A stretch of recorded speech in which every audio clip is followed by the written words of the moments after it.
నువ్వు దేవుడి కొరకు చేసింది ఏంటి? ఏది నీ త్యాగం, ఏది నీ సమర్పణ, ఏది నీ పరిశుద్ధత?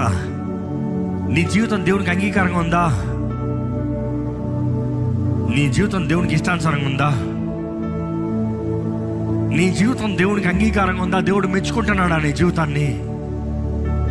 ఎలా ఉంది నీ జీవితం? ఎలా ఉంది నీ జీవిత క్రియలు? ఇదిగో ప్రతి దాని గురించి లెక్కప్ప చెప్పాలంటే దేవుడు అక్కడ స్పష్టంగా తెలియజేయబడుతుంది. కనురెప్ప పాటున ఆయన వస్తాడంట. బోరుతోని శబ్దంతో ఆయన వస్తాడంట. ఆయన కొరకు ఎదురు చూస్తూ ఉన్నామని యేసుప్రభువు చెప్పాడు కదా. ఇదిగో ఈ వార్తలన్నీ మీరు ఉన్నప్పుడు పైకి చూడు, ఎదురు చూడు.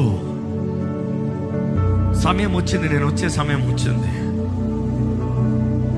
ఈరోజు మీకు ఒకటే చెప్తానండి, దేవుడు ఈరోజు చేయవలసిందంతా చేసి ముగించి మనకి కృపా కాలాన్ని అనుగ్రహించాడు. ఈరోజు మనము విడబడకూడదని, మనము రక్షించబడాలని, మనము ఆయన రాజ్యంలో ఉండాలని దేవుడు ఎదురు చూస్తున్నాడు.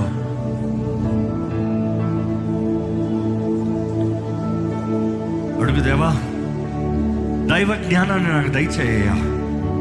నీ రాకడ గురించి సిద్ధపాటు నాకు దయచేయ్యా.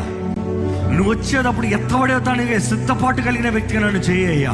నేను విడబడకూడదు. అయ్యో, ఆ శ్రమల్లో నాకు వద్దయ్యా, ఆ శ్రమల్లో నేను ఉండనయ్యా.